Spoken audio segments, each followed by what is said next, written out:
Seja bem-vindo, meu amigo Fábio. Olá, boa noite a todos. Muito obrigado. Boa noite.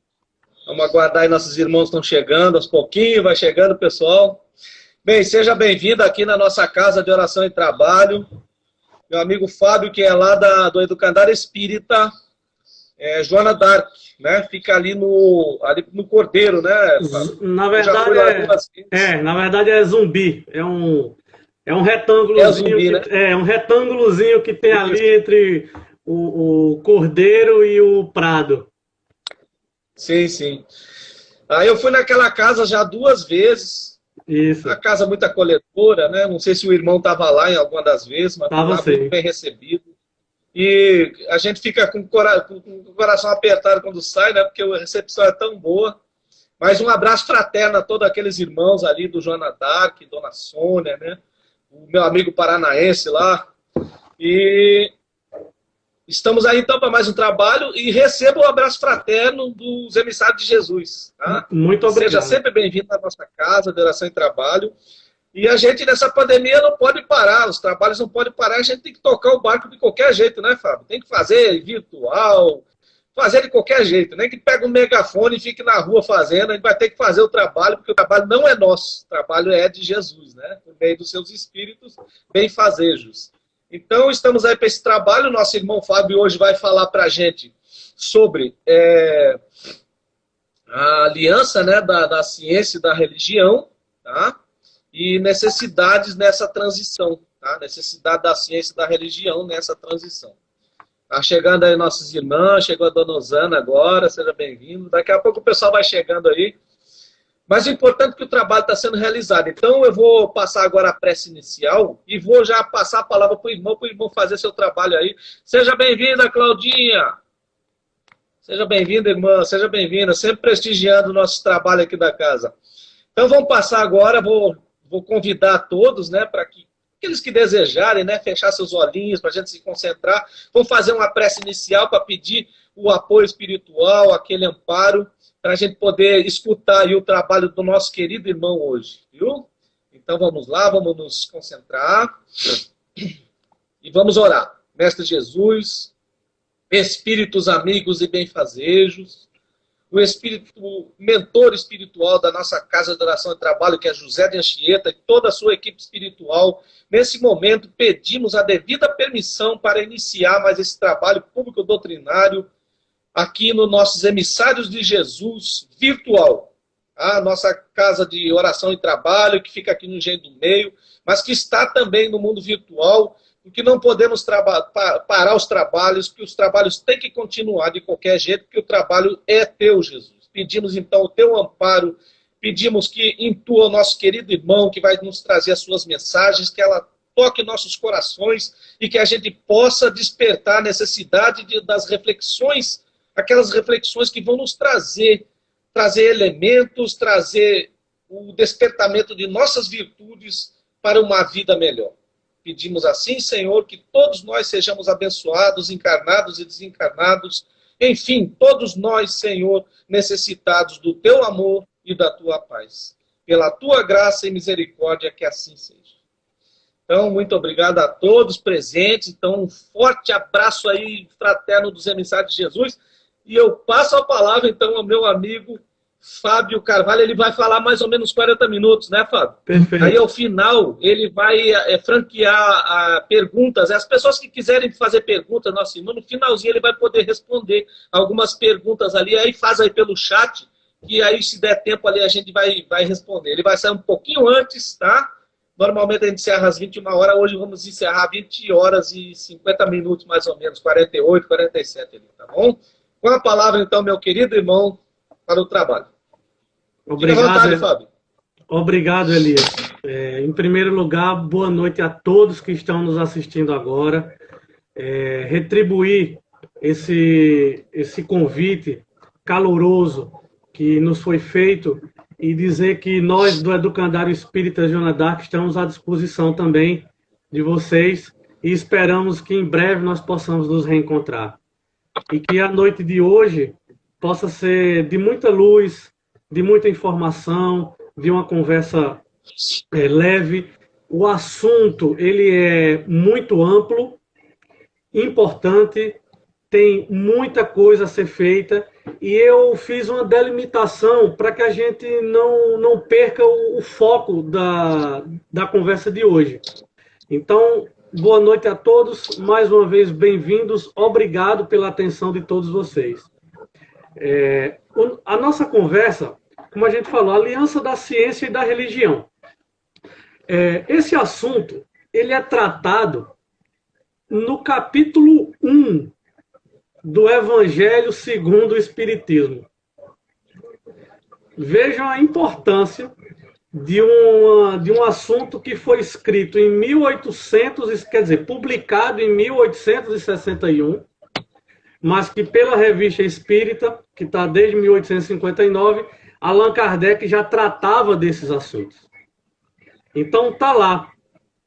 No primeiro capítulo do Evangelho segundo o Espiritismo, Allan Kardec fala de Jesus, fala de Moisés, e vem a aliança da ciência e da religião, que foi o ponto de partida que ele usou para elaborar, para codificar, para sistematizar essa doutrina, que nasceu como uma doutrina filosófica. Na primeira edição do Livro dos Espíritos, tem a informação, Livro dos Espíritos ou Filosofia Espírita.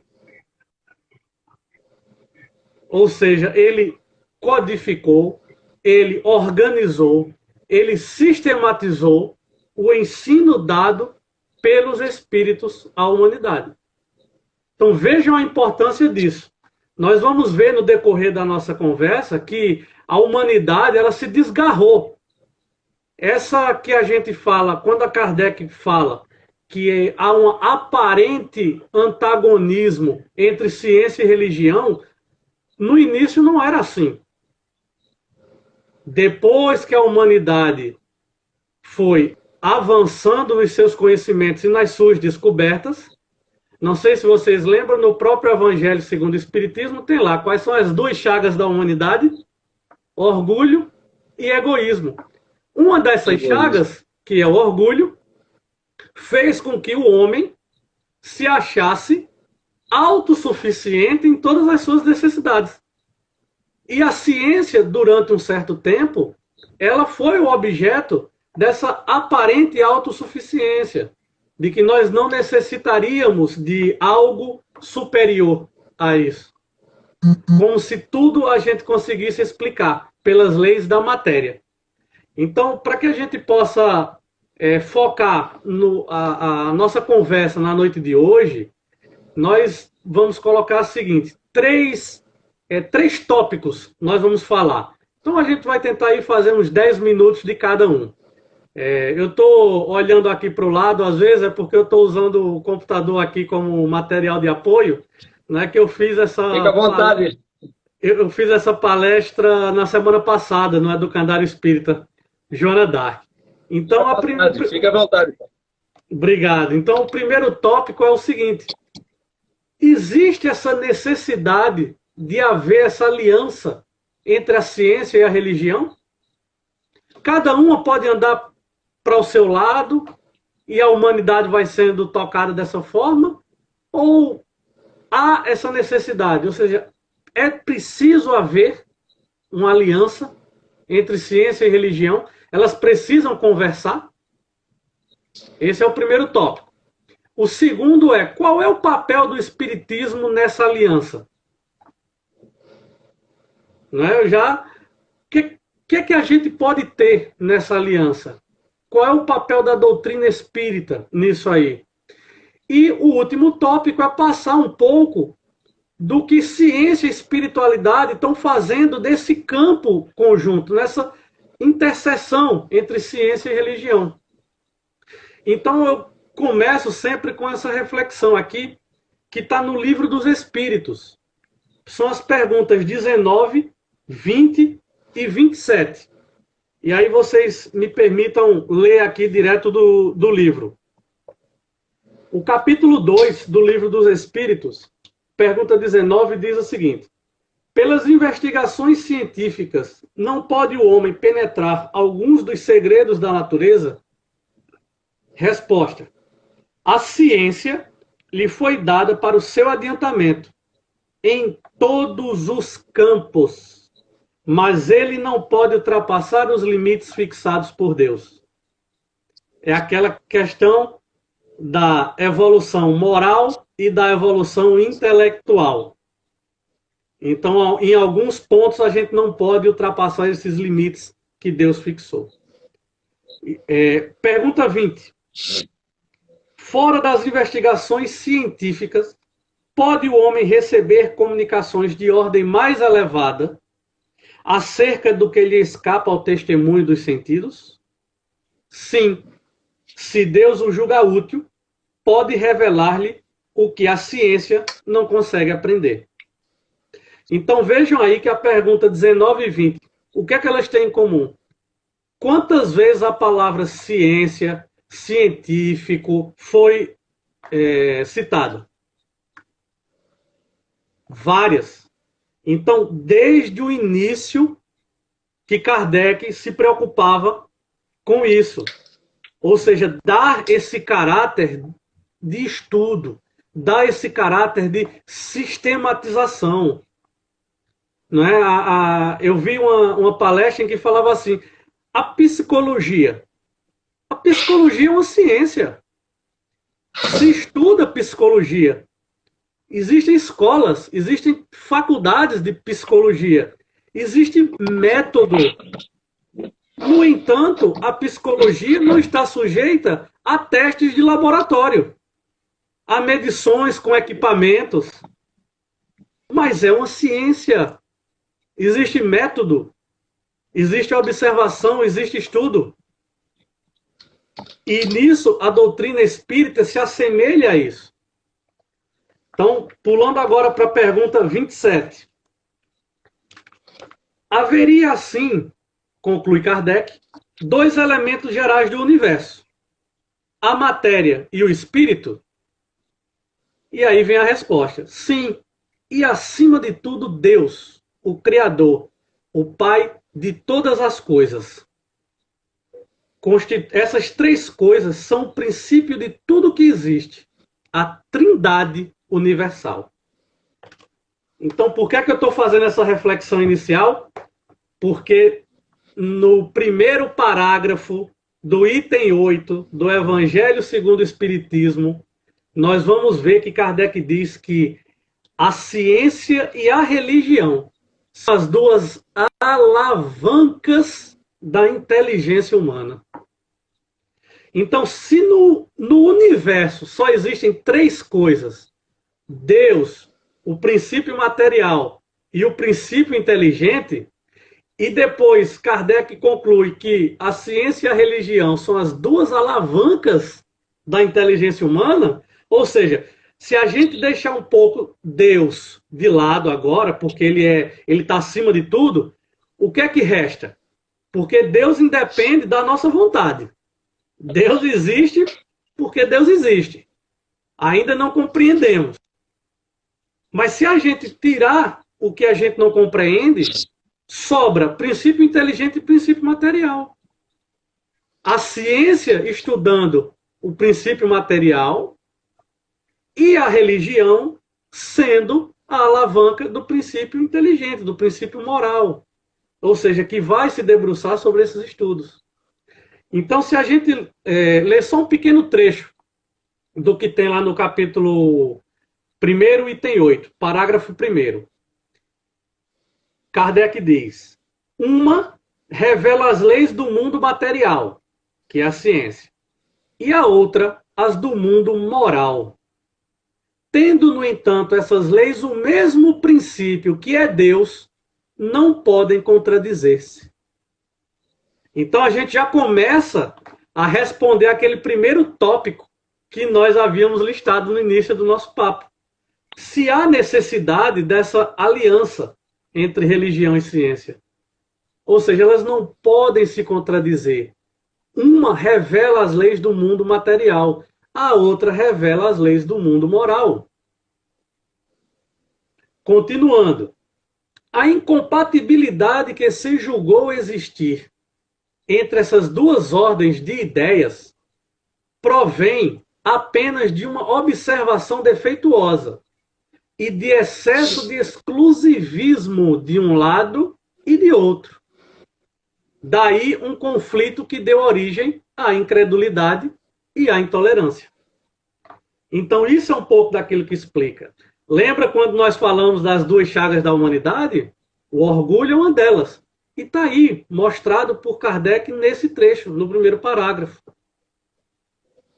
Esse aparente antagonismo, desde o início, era para ter andado juntos. Mas o orgulho, tanto de uma quanto de outra, não deixou isso acontecer. Os excessos, né, Fábio? Os excessos, exatamente. A necessidade de você provar que você é autossuficiente em tudo. Ou seja, aquela questão 27 do Livro dos Espíritos fala da trindade universal. Deus, matéria e espírito. E aí o homem não compreendeu esse Deus que está acima de tudo. Né? Então, assim, eu sempre gosto de frisar que uma das coisas que me atraiu para a doutrina espírita, mais ou menos, eu comecei a frequentar centros espíritas em 98, 99. Ou seja, eu sou espírita do século passado ainda. Então, e foi exatamente isso que eu comecei a ver, porque eu já pensava assim. Eu sempre acreditei que a ciência poderia explicar, que a ciência poderia ser a alavanca da evolução humana, mas sempre tive comigo de que era Deus que permitia isso. E aí ganhei de presente o Evangelho segundo o Espiritismo, e esse assunto está logo no capítulo 1º. Então, tá vendo? Então, meu amigo, quando eu li, a primeira coisa que eu pensei, eu disse, mas eu já pensava assim, ninguém me falou nada. E eu encontrei um livro que fala exatamente do jeito que eu penso. Então foi aquele amor à primeira vista. Despertou a consciência, não, que estava na consciência. Despertou a consciência. E esse caráter de não existir dogma, Elias, na doutrina espírita, isso é uma outra coisa muito importante. Porque, como eu te falei, em 99, 98, eu comecei a frequentar centros espíritas. Mas, por exemplo, um dos pontos que eu não conseguia compreender era a reencarnação. Então, eu não conseguia me dizer espírita. Porque a reencarnação é um dos pilares da doutrina espírita, mas não é dogma. Então, eu tive que ler muito, eu tive que estudar, eu tive que compreender, ver muitas palestras. Quando eu compreendi a reencarnação, aí eu falei, não, agora eu posso me dizer espírita. Porque agora não me resta dúvidas nesse sentido de aceitação. Dúvidas, elas sempre vão existir e é sadio. É claro. Já dizia Sócrates, não é Fábio que está falando, nem Sócrates, o jogador de futebol. É Sócrates, o filósofo. Eu só sei que nada sei. E isso não é se vangloriar da ignorância. É saber que quanto mais a gente estuda, mais o campo se abre, mais a gente tem que buscar conhecimento. Então, isso me chamou muito a atenção na doutrina espírita. Então, eu tive que estudar, eu tive que tirar dúvidas. Isso é muito legal. Isso é bacana. E isso é investigação científica, de certo modo. Então, nós estudamos dentro de uma filosofia que passa por tudo isso. Então, se a gente conseguir avançar um pouco mais, qual seria o papel do espiritismo em tudo isso? Não é? Então, ele diz aqui, ó, no capítulo 1, ainda permanecendo no capítulo 1 do Evangelho segundo o Espiritismo, só que agora no item 10. Ele fala assim, o Espiritismo ele é de ordem divina, pois que se assenta nas próprias leis da natureza. Nós vamos ler, Elias, mais na frente, em que se está estudando a reencarnação como lei biológica. Está se discutindo reencarnação dentro da academia, dentro dos congressos científicos, e não apenas dentro dos congressos teológicos ou religiosos. É o encontro da religião com a ciência, né? Eles estão convergindo. Estão convergindo, exatamente. Essa foi a melhor definição. Elas estão nessa rota de convergência. Ou seja, não é uma rota de colisão. Elas não vão se encontrar e vão se aniquilar. Elas vão se encontrar e caminharem juntas. Essa é a rota de convergência. Então, Kardec continua. A ciência desenvolvida à custa do que é de ordem moral, mas conduzindo-vos ao bem-estar material, redundava em proveito do espírito das trevas. Como sabeis, cristãos, o coração e o amor têm de caminhar unidos à ciência. Ou seja, era quando a ciência só se preocupava com o bem-estar material. E a humanidade, é só a gente comparar. Como é que nós éramos na Idade Antiga? Como é que a humanidade era na pré-história? Como nós éramos na Idade Média? Ou seja, esse bem-estar material que foi feito pelo desenvolvimento científico. Os remédios. Né? Essa transmissão que está acontecendo agora, isso é ciência, isso é tecnologia. Foi permitido por Deus isso. Não é? Então, a mesma física, e aí a gente vai entrar nesse papel do espiritismo, o seguinte, a mesma física que criou uma bomba atômica, que criou uma bomba de hidrogênio, é a mesma física que desenvolveu uma máquina que consegue fazer um exame e descobrir a formação de um tumor quando ele ainda está, as células estão se organizando para formar um tumor. Então, energia nuclear, né? A física é a mesma. É a mesma ciência material, só que uma serviu para fazer uma arma de destruição em massa, que ainda ameaça a humanidade. Existem armamentos que são capazes de destruir a Terra 20 vezes. Nossa. Não é destruir. Então, quem tem uma arma dessa, não está pensando em destruir o inimigo, está pensando em se destruir também. Porque destrói o mundo inteiro. Agora, uma máquina dessa que consegue descobrir a formação desse tumor muito no início. Quantas dores um diagnóstico desse precoce consegue evitar? Quanta transformação uma pessoa que passa por uma situação dessa consegue perceber? Então, meu amigo, a ciência, digamos assim, ela é inerte. Nós é que damos o significado e o uso para elas. E o papel da religião, digamos assim, ou da espiritualidade, é para que a gente tenha o desenvolvimento científico para o nosso bem-estar, para a nossa evolução, e não para a destruição. Né? Eu fazendo umas pesquisas para essa palestra, eu achei um site chamado Os Espíritas. E aí tem um texto longo, eu separei um bem pequeno, de uma pessoa chamada Silvio Moraes. Ele diz assim: Kardec não levou religiosidade para a ciência. Ele trouxe a ciência para dentro da religiosidade. E manteve sempre como deve ser, imparcial e lógica. Não sei se você lembra, Elias, ou se alguém mais lembra. Quando alguém chegou para Kardec e disse: Kardec, você está sabendo aí desse fenômeno das mesas que falam, das mesas que giram, que flutuam no ar, e por que você não vai olhar?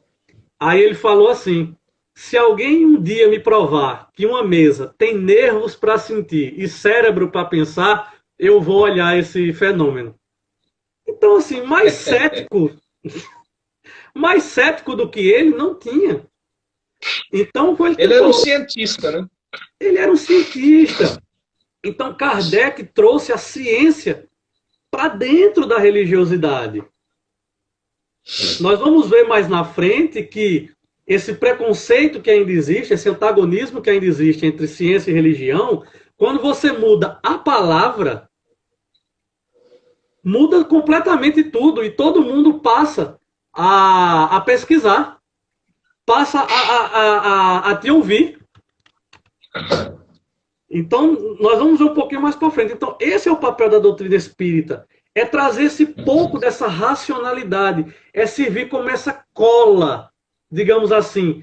Jamais a ciência ela vai se misturar. A ciência ela não vai trazer conceitos religiosos para explicar os seus princípios. Nem a religião vai trazer todos os estudos ou as bases científicas para dentro da religião. Mas, digamos assim, elas vão, ó, como a gente falou antes, elas vão se convergir e vão caminhar juntas.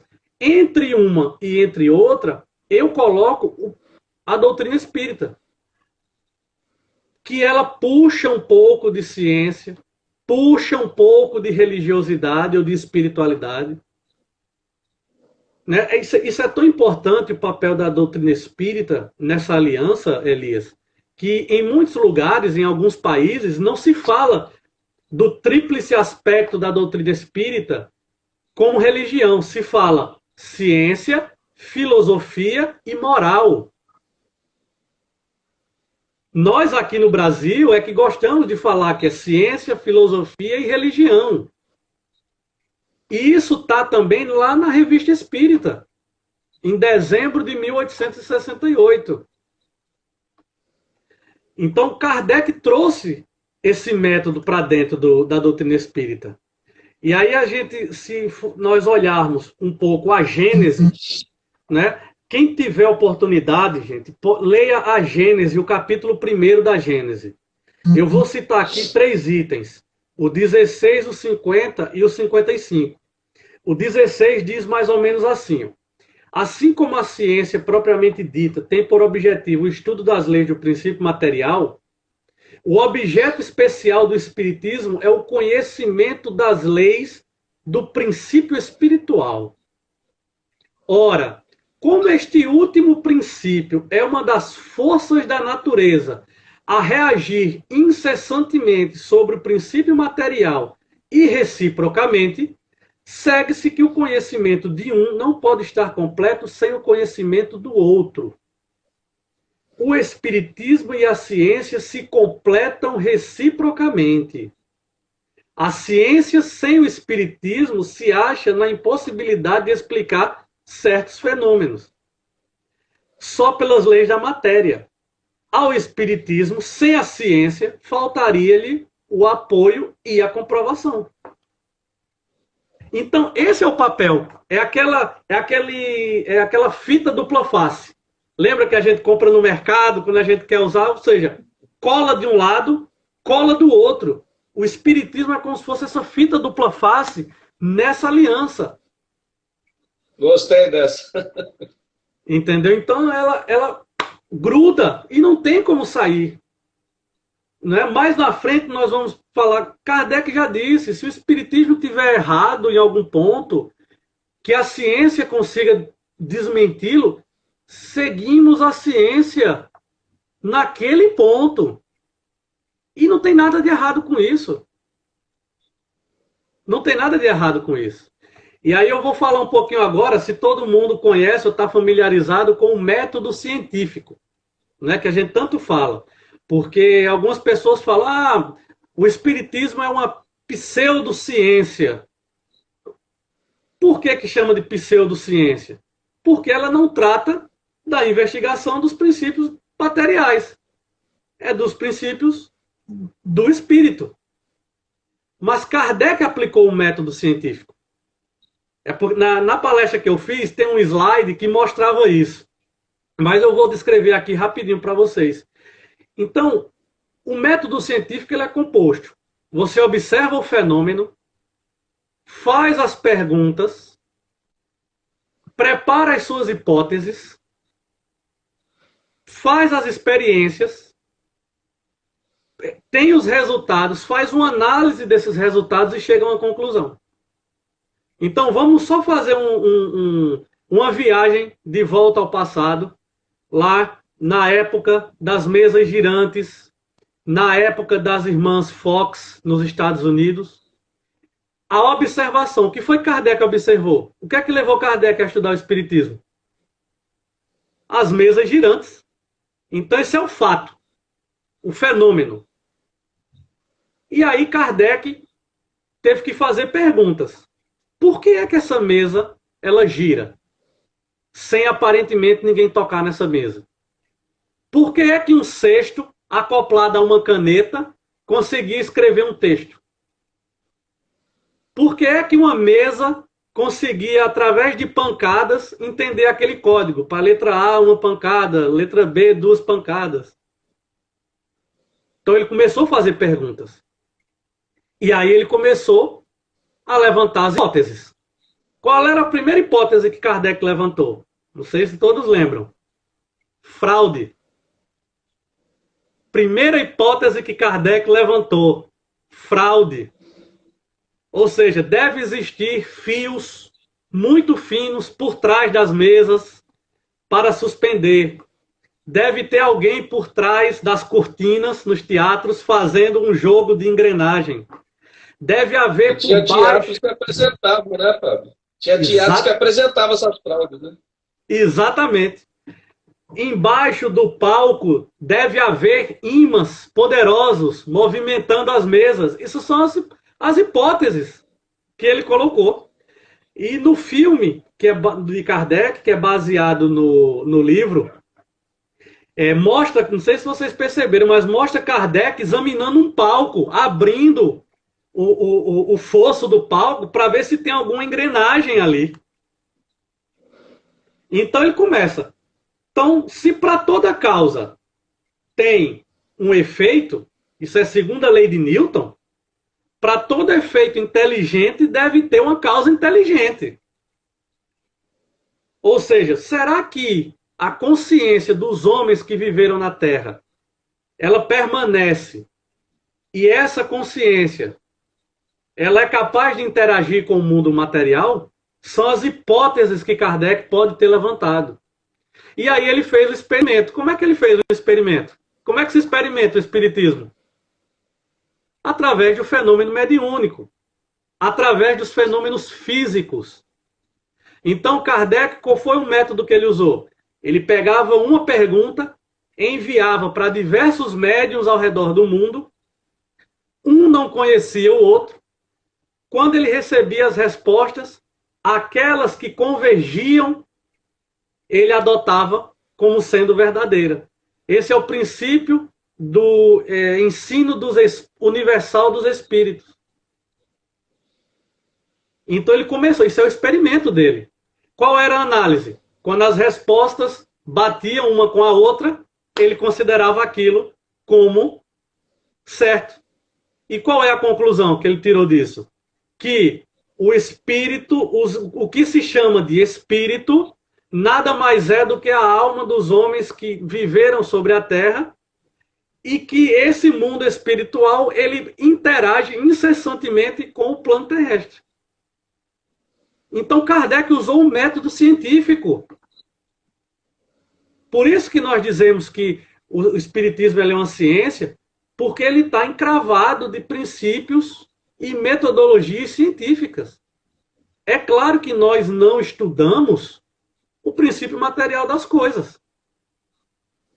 Então, método científico. Lembra daquilo que nós comentamos agora há pouco, né? O Silvio de Moraes, ele disse, Kardec levou ciência para dentro da religiosidade. Então, no capítulo 1, item 50 da Gênese, é longo esse item, aí eu fiz só umas pequenas informações. Kardec diz, tinha ela, né, a doutrina espírita, que ser ao mesmo tempo produto de um ensino e o fruto do trabalho, da pesquisa e do livre exame. Entendem agora por que a aliança entre ciência e religião? Nós, encarnados, é que temos que ir atrás de tudo.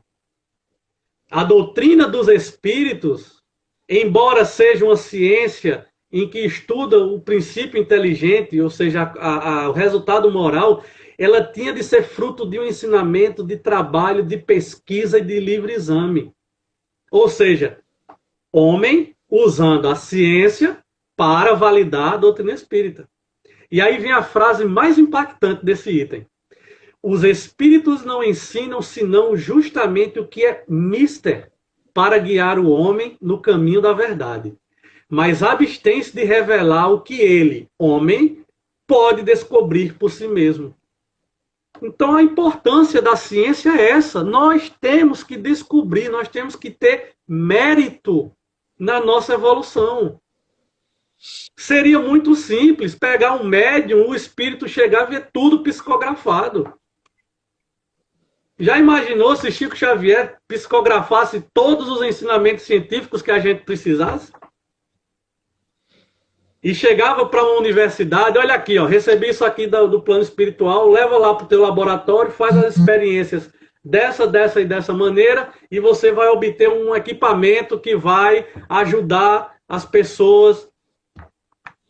Não, temos que ter mérito. Nós temos que descobrir isso por nós mesmos. E usando... Por isso Jesus falava por parábolas, né, Fábio? Exatamente.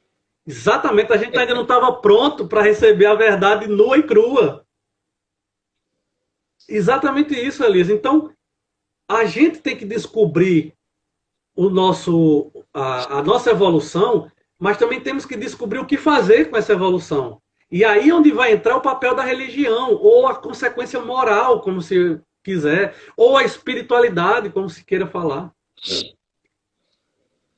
Né? Então, aí Kardec ainda continua, deixando-lhe o cuidado de discutir, verificar e submeter tudo ao cadinho da razão, deixando muitas vezes que adquire experiência à sua custa, ou seja, às custas do nosso próprio sofrimento, da tentativa e do erro.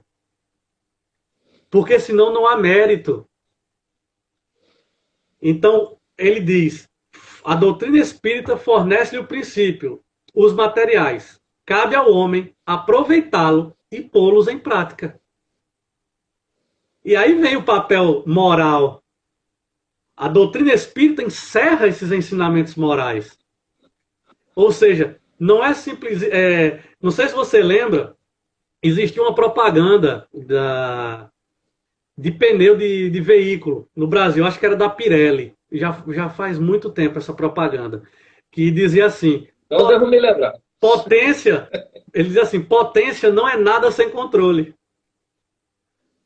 Então, por isso que o pneu era importante. Ou seja, você não precisava ter o carro mais potente do mundo. Você tem que ter um pneu bom que pudesse controlar aquela velocidade. E fazendo analogia a isso, você pode ter a ciência mais desenvolvida do universo. Se você não souber o que fazer com ela, a gente pode ir por caminhos muito errados. Essa consequência moral que tem o Espiritismo que faz a gente saber o que fazer com a ciência.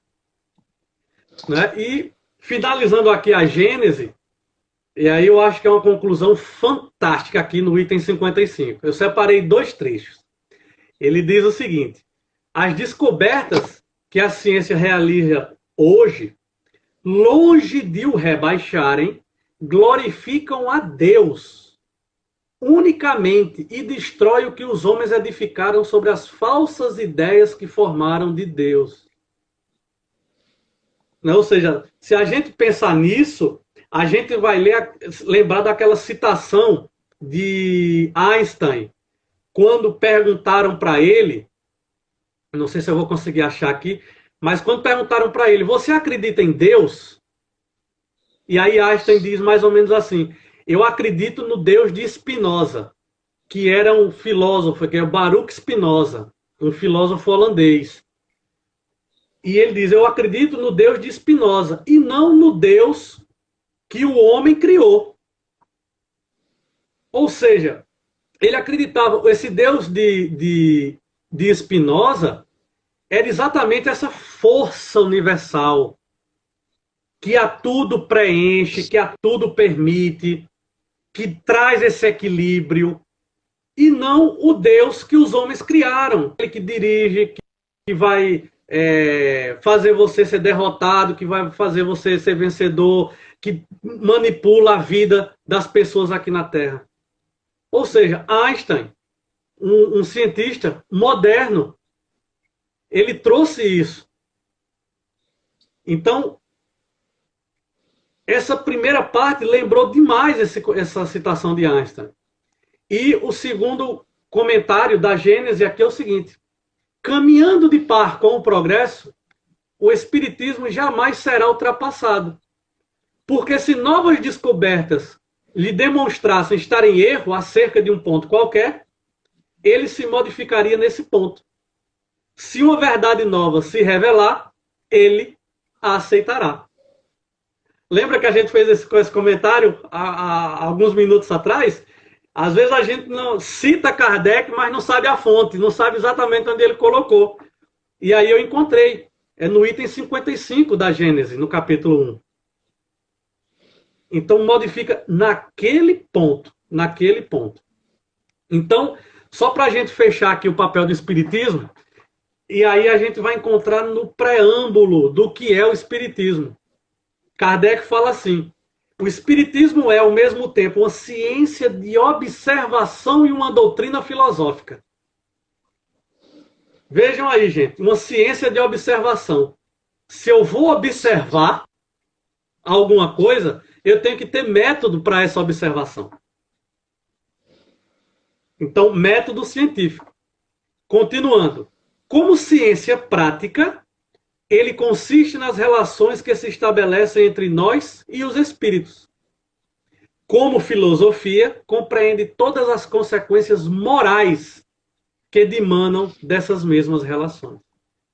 Ou seja, nós estudamos o espiritismo, usamos o método científico, entendemos o papel do mundo espiritual, como ele interage com o plano material, mas ao mesmo tempo isso encerra uma consequência moral. E aí Kardec arremata assim a definição da doutrina espírita. O espiritismo é uma ciência que trata da natureza, origem e destino dos espíritos, bem como de suas relações com o mundo corporal. Então, do método científico, essa é a conclusão. Kardec resumiu em 2 linhas o que era o espiritismo. Né? Então, eu sei que a gente já está chegando aqui ao final, mas eu acho que mais 5 minutos, Elias, a gente libera aí para fazer algumas perguntas. E já me adiantando, Elias, queria falar o seguinte: eu vou passar no grupo de palestras do Emissário de Jesus os links dos materiais que eu usei nessa palestra.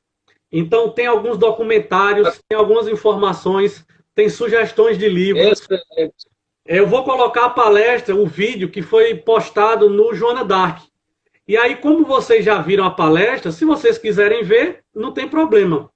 Mas vão direto para o final da palestra, que lá tem sugestão de leitura, enfim, tem algumas informações. Eu vou colocar tudo no grupo de vocês ao final. Excelente. Se não for logo depois da palestra, porque eu tenho o compromisso, mas vai ser depois do meu compromisso, eu coloco para vocês.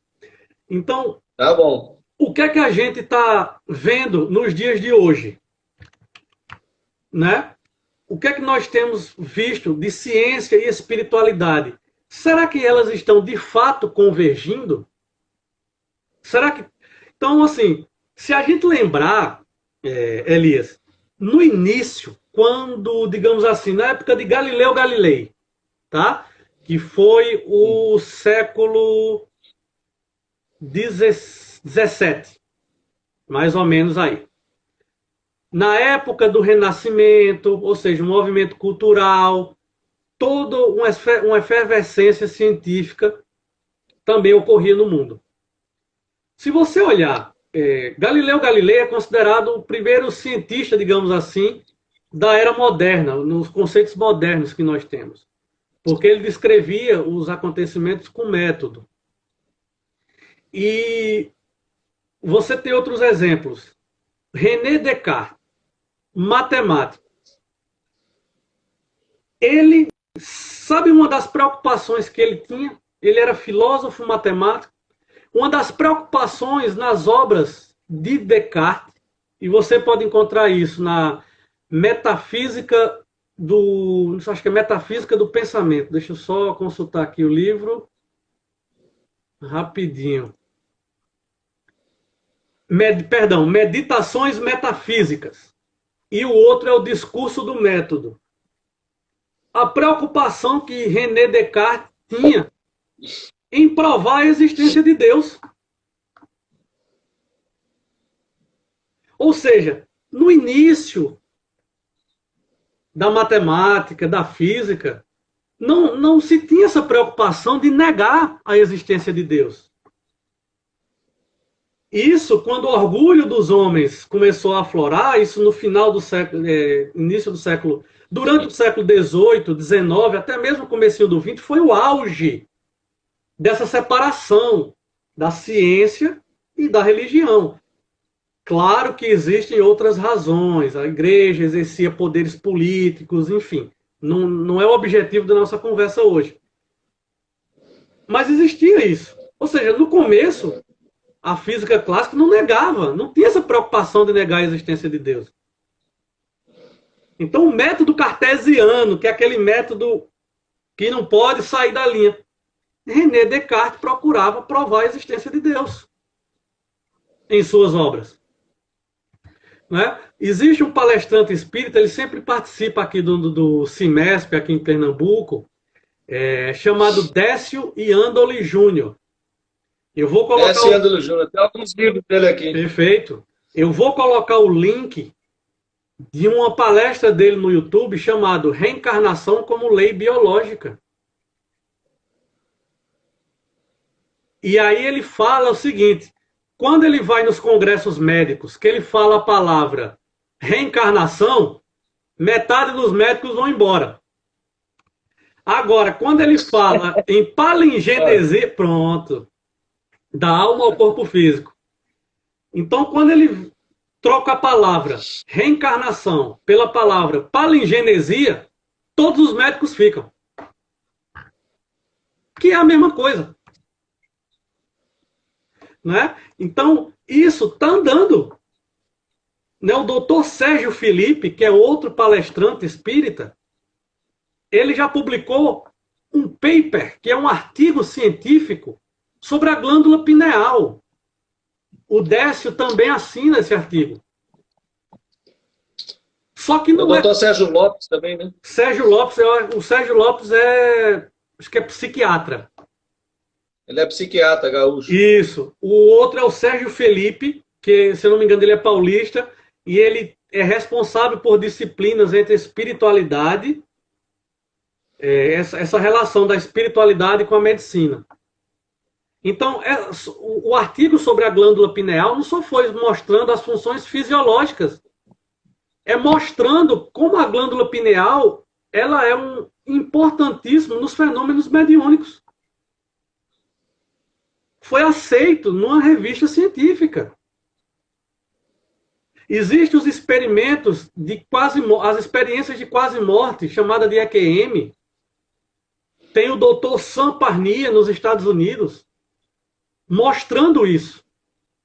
Ou seja, mostrando que a consciência sobrevive à morte do corpo. O Dr. Ian Stevenson, na Universidade de Virgínia, também nos Estados Unidos, tem vários livros publicados sobre reencarnação. O último livro deles, não sei se é o último, mas tem um livro chamado 20 casos sugestivos de reencarnação. Esse médico anterior que você citou, ele comprova pelo método científico que a consciência não reside no cérebro. Não reside no cérebro, perfeito. Não reside e que sobrevive à morte do corpo. Ou seja, a consciência, que nós espíritas chamamos de espírito, ela não é fruto do cérebro. Porque se fosse, se acabava. Outra coisa que eu mostrei aqui é o seguinte: na Inglaterra houve um experimento chamado Experimento Scole. SCOLE. Eu também vou botar o link desse documentário para vocês. Gente, repetiu o que Kardec fez lá em 1850 e alguma coisa. Só que fez com câmeras com infravermelho, com câmeras que filmam no escuro, com cientistas da Academia de Londres. Cientistas, olha, o cientista dizia até assim, olha, eu não posso afirmar que isso é mentira, mas ainda não posso afirmar o que é.